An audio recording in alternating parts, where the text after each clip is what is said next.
मैं जब हनुमान ने तीनों का घमंड चूर किया, एक छोटा सा स्टोरी सुनाने जा रही हूँ। संसार में किसी का कुछ नहीं, खवा मखवा अपना समझना मूर्खता है, क्योंकि अपना होता हुआ भी कुछ भी अपना नहीं होता।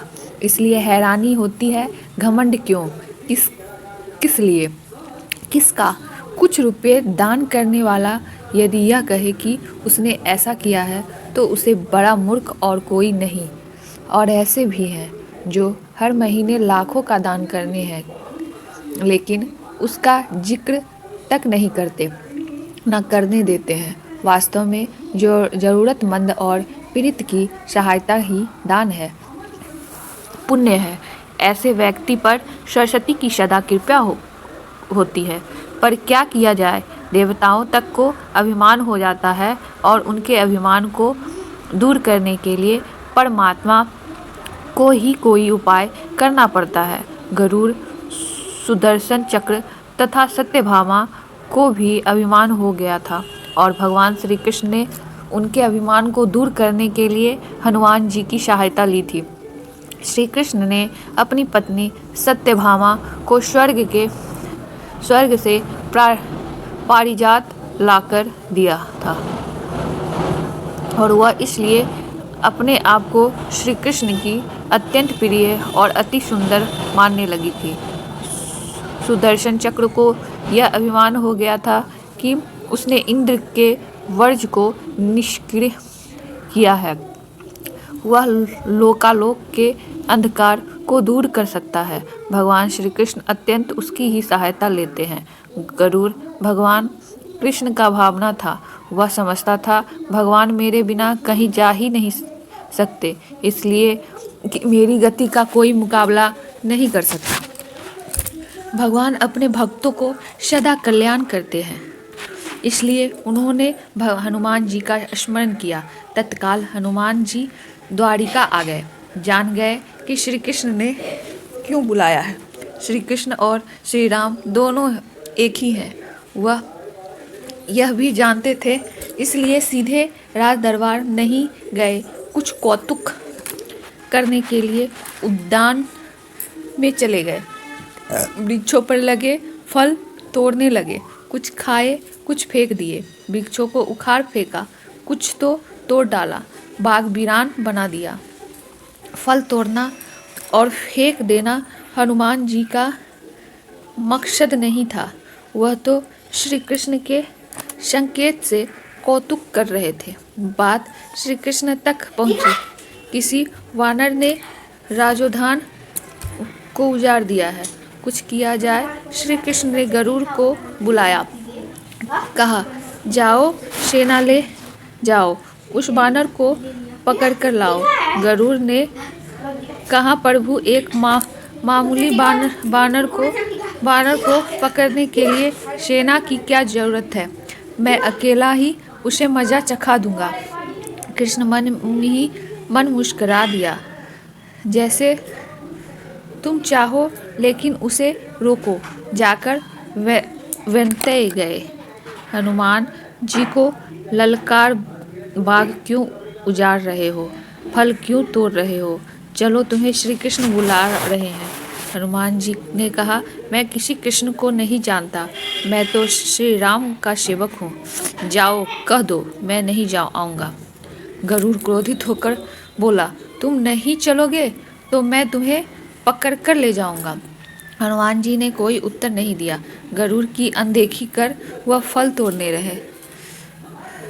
गरुड़ को समझाया भी, वानर का काम फल तोड़ना और फेंकना है, मैं अपने स्वभाव के अनुसार ही कर रहा हूँ, मेरे काम में दखल न दो। क्यों झगड़ा मोल लेते हो, जाओ मुझे आराम से फल खाने दो। गरुड़ ने नहीं माना। तब हनुमान जी ने अपनी पूंछ बढ़ाई और गरुड़ को दबोच लिया। उसका घमंड दूर करने के लिए कभी पूंछ को ढीला कर देते। गरुड़ कुछ सांस लेता, और जब कसते तो गरुड़ के मानो प्राण ही निकल रहे हो। हनुमान जी ने सोचा, भगवान का वाहन है, प्रहार भी नहीं कर सकता, लेकिन इसे सबक तो सिखाना ही होगा। पूंछ को एक झटका दिया और गरुड़ को दूर समुद्र में फेंक दिया। बड़ी मुश्किल से वह गरुड़ दरबार में पहुंचा। भगवान को बताया, वह कोई साधारण वानर नहीं है, मैं उसे पकड़कर नहीं ला सकता। भगवान मुस्कुरा दिए।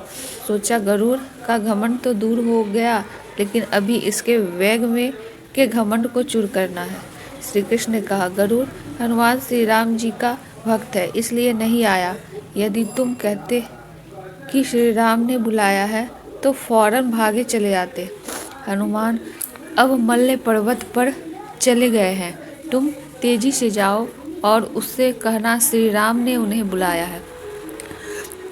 तुम तेज उड़ सकते हो, तुम्हारी गति बहुत है, उसे साथ ही ले आना। गरुड़ वेग से उड़े मल्ल पर्वत पर पहुँचे। हनुमान जी से क्षमा मांगी। कहा, भी श्री राम ने आपको याद किया है। अब आओ मेरे साथ, मैं तुम्हें अपनी पीठ पर बिठाकर मिनटों में द्वारिका ले जाऊंगा। तुम्हें खुद चलोगे तो देर हो जाएगी। मेरी गति बहुत तेज है, तुम मुकाबला नहीं कर सकते। हनुमान जी मुस्कुराए। भगवान की लीला समझ गए। कहाँ तुम जाओ, मैं तुम्हारे पीछे ही आ रहा हूँ। द्वारिका में श्री कृष्ण राम रूप धारण कर सत्यभामा को सीता बना सिंहासन पर बैठे गए। सुदर्शन चक्र को आदेश दिया, द्वार पर रहना, कोई बिना आज्ञा अंदर न आने पाए। श्री कृष्ण समझते थे कि श्री राम का संदेश सुनकर तो हनुमान जी एक पल भी रुक नहीं सकते, अभी आते ही होंगे। गरुड़ को तो हनुमान जी ने विदा कर दिया और स्वयं उससे भी तीव्र गति से उड़कर गरुड़ से पहले ही द्वारका पहुंच गए। दरबार के द्वार पर सुदर्शन ने उन्हें रोक कर कहा, बिना आज्ञा अंदर जाने की माना ही है। जब श्री राम बुला रहे हो तो हनुमान जी विलंब सहन नहीं कर सकते। सुदर्शन को पकड़ा और मुंह में दबा दिया। अंदर गए। सिंहासन पर श्री राम और सीता जी बैठे थे। हनुमान जी समझ गए। श्री राम को प्रणाम किया और कहा, प्रभु आने में देर तो नहीं हुई। साथ ही कहा, प्रभु माँ कहाँ है? आपके पास आज यह कौन दासी बैठी है? सत्यभामा ने सुना तो लज्जित हुई, क्योंकि वह समझती थी कि श्री कृष्ण द्वारा पारिजात लाकर दिए जाने से वह सबसे सुंदर स्त्री बन गई है। सत्यभामा का घमंड चूर हो गया। उसी समय गरुड़ तेज गति से उड़ने के कारण हांफते हुए दरबार में पहुंचा। सांस फूल रही थी, थके हुए से लग रहे थे और हनुमान जी को दरबार में देखकर तो वह चकित हो गए। मेरी गति से भी तेज गति से हनुमान जी दरबार में पहुंच गए। लज्जा से पानी पानी हो गए। गरुड़ की बल का और तेज गति में उड़ने का घमंड चूर हो गया। श्री राम ने पूछा, हनुमान तुम अंदर कैसे आ गए? किसी ने रोका नहीं? रोका था भगवान सुदर्शन ने। मैंने सोचा आपके दर्शन में विलंब होगा, इसलिए उनसे उलझा नहीं, उसे मैंने अपने मुंह में दबा लिया था। और यह कहकर हनुमान जी ने मुंह से सुदर्शन चक्र को निकालकर प्रभु के चरणों में डाल दिया। तीनों के घमंड चूर हो गए। श्री कृष्ण सही यही चाहते थे। श्री कृष्ण ने हनुमान जी को गले लगाया। हृदय से हृदय की बात हुई और उन्हें विदा कर दिया। परमात्मा अपने भक्तों में, अपने निकटस्थों में अभिमान करने नहीं देते। श्री कृष्ण सत्यभामा, गरुड़ और सुदर्शन चक्र का घमंड दूर न करते तो परमात्मा के निकट रह नहीं सकते और परमात्मा के निकट रह ही वह सकता है जो मैं और मेरी से रहित है। श्री राम से जुड़े व्यक्ति में कभी अभिमान को नहीं सकता। न श्री राम में अभिमान था, न उनके भक्त हनुमान में। न श्री राम ने कहा कि मैंने किया है और न हनुमान जी ने ही कहा कि मैंने किया है। इसलिए दोनों एक ही हो गए, न अलग थे न अलग रहे। धन्यवाद।